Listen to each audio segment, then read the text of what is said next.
Foxx, Morgan State, class of 60 something.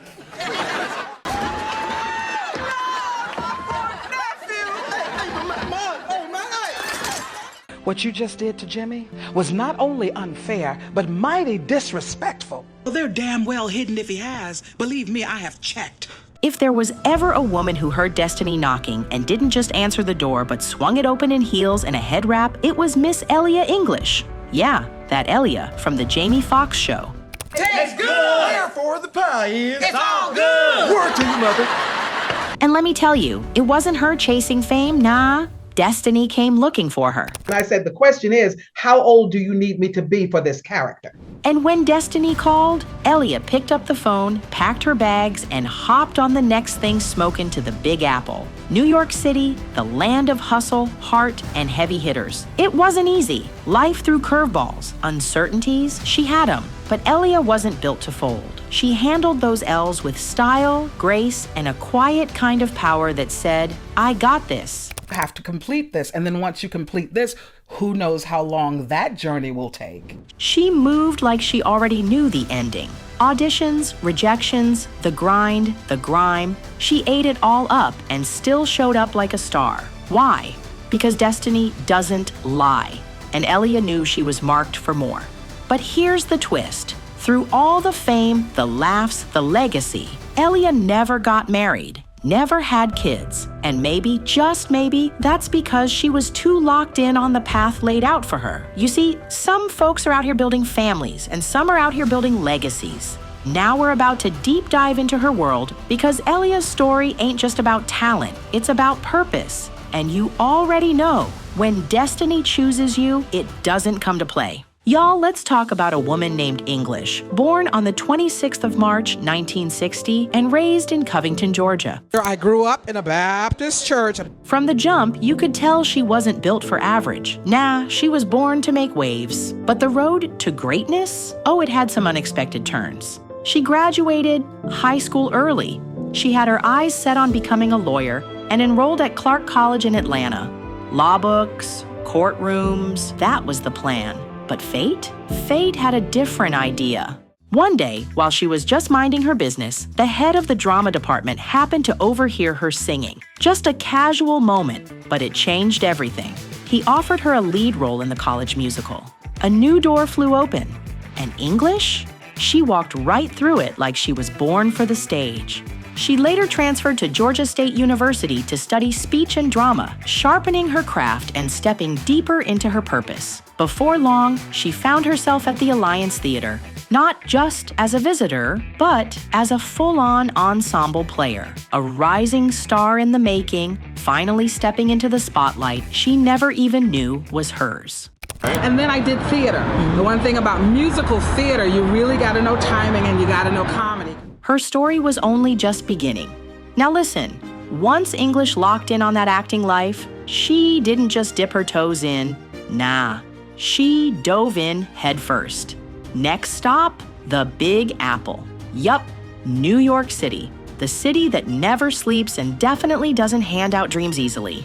But English, she came ready. Soon as she hit that NYC pavement, it was like the spotlight found her. She lit up stages in back-to-back productions. Ain't Misbehavin', Ma Rainey's Black Bottom, Colored Museum, Dreamgirls, Romeo and Juliet, Spunk, Show, Boat, Barnum, Nonsense, and One Mo Time. Whew! Sis was booked, busy, and bodied every role. The girl was unstoppable, like Broadway couldn't get enough. But wait, she didn't stop at the stage. English also stepped up to the mic and joined the New York Community Choir as one of their solo recording artists. When she sang, she didn't just sing, she slayed. That voice? Soulful, commanding, unforgettable. She crushed it, no question. Was she on a roll? Try a whole bakery, and trust me, the best was still yet to come. I'm not professing to be perfect or to know anything, just that I have truly prayed a lot to be able to hear. And just like that, English packed her bags, kissed New York goodbye, and hit the West Coast like a storm. Next thing you know, she's holding it down in Los Angeles and landing a series regular role as Helen King on the Jamie Foxx show. Well, now there's a first. first. You two guys working without arguing. The Jamie Foxx show was scripted. We got an opportunity to go off book a lot and just ad-lib, and usually it was those ad-lib scenes that would make the cut. And let me tell you, that wasn't just a gig. That was the moment she officially stepped into stardom. It was such a family. It was such a family of ensemble players who loved each other, who appreciated each other. But she didn't stop there. Sis was everywhere. She popped up on Martin. I hate him. I think he's a lying, cheating, no good, two-faced bum, and I don't want no parts of it. Sinbad, Empty Nest. Sunday's date on it. That still doesn't prove he's your boyfriend. The Five Mrs. Buchanans, Love and War, Get Smart. It's me, Agent Zero. Zero? Wow. Amazing disguise. Really? I don't think the colors match. And Thea, like back-to-back wins. And what's wild, she didn't just show up, she showed out. Every role nailed, every line delivered. She was that actress you couldn't forget, even when the credits rolled. And so television wasn't that hard of a transition to go from theater to television and do comedy. Then came the made-for-TV movies, The Innocent, The Barefoot Executive, and based on an untrue story. And when it came to the big screen, she brought that same heat. Films like Wildcats, U-G-L-Y, you ain't got no alibi, you ugly. Rain Without Thunder, Sidewalk Stories. Each one just another flex. But the real twist, she took a sharp left and dove into the horror scene, co-starring with Steve Guttenberg and James Duval in Cornered.